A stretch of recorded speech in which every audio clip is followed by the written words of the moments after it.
Q&A, President Donald Trump has personally pushed the head of the Federal Trade Commission to aid his crusade against alleged political bias in social media, according to two people familiar with the conversations, an unusually direct effort by a president to bend a legally independent agency to his agenda. Trump's efforts have included at least one meeting in recent months in the Oval Office with Republican FTC Chair Joseph Simons, in which the president said he wanted the agency to take action on social media companies' alleged censorship of conservatives, according to a person familiar with the conversation, Politico reported. A second person confirmed that Trump and Simons met in the White House and discussed the executive order, but declined to describe the tone of the conversation. Both people spoke on condition of anonymity to speak candidly about the private discussions. Earlier this month, Simons told senators he didn't plan to act on the president's May 28 executive order on social media because he considers it outside the agency's jurisdiction. The FTC and Simons declined to comment on the chairman's discussions with the president. The White House didn't respond to repeated requests for comment. Trump, who signed the order after Twitter began fact-checking his tweets, also stunned some GOP lawmakers this month by withdrawing the renomination of Michael O'Reilly, a Republican on the Federal Communications Commission who had expressed skepticism about Trump's order on free speech grounds. Both the FTC and FCC are independent agencies that are not subject to the president's commands. He nominates their commissioners, but he cannot fire them except in cases of gross negligence. Trump does, however, have the power to demote Simons from the chairmanship.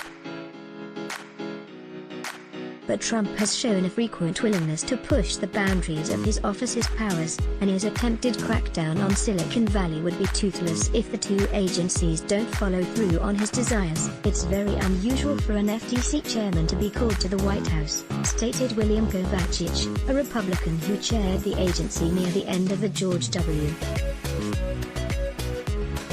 Bush administration. Kovacic, who was unfamiliar with the latest incidents, added he communicated directly with the Bush White House only once, via the press office, about a speech by the president that touched on federal hurricane response. Noted policy disagreements have led to a change in an FTC chairmanship only once since 1950, when presidents began designating their picks. In 1981, Republican Commissioner Patricia Bailey lost out on her hopes of serving as acting FTC head for President Ronald Reagan, after she gave a speech critical of Office of Management and Budget Director David Stockman. Simons' term on the FTC ends in September 2024. Trump's order urged the FTC to review whether internet companies have deceived their users by censoring political speech and asked that the FCC make judgments about when online companies should qualify for congressionally granted legal immunity over their content decisions. The order also directed the Commerce Department, which does report to Trump, to petition the FCC to take action on the issue, something the department did on July 27. Some leaders at both agencies have been dubious about Trump's requests. At an August 5 oversight hearing before the Senate Commerce Committee, Simons told senators that the FTC doesn't have jurisdiction to police political speech. Our authority focuses on commercial speech, not political content curation, Simons said, adding, if we see complaints that are not within our jurisdiction, then we don't do anything. In contrast, fellow FTC Republican Christine Wilson noted in June that the commission should respond to Trump's order by looking into how social media companies make decisions about user content and targeted advertising. The FCC's O'Reilly questioned Trump's social media pushback in a July 29 speech, saying, like it or not, the First Amendment's protections apply to corporate entities. 5 days later, Trump withdrew O'Reilly's nomination for a new 5-year term at the FCC. O'Reilly, who has served on the telecom agency since 2013, must now step down at the end of the year. Without O'Reilly's backing, Republican FCC Chair Ajit Pai probably could not advance any proposed changes to online liability protections on the 5-member commission, even if he were inclined to. The FCC is seeking public input on the administration's requests through September, a timeline that would likely push the conclusion to any rulemaking until after the November election. The White House has offered no public explanation for why it yanked O'Reilly's nomination. Trump's move startled some traditional Republicans, including Senate GOP Whip John Thune, RSD, and other lawmakers who had welcomed O'Reilly's perspective.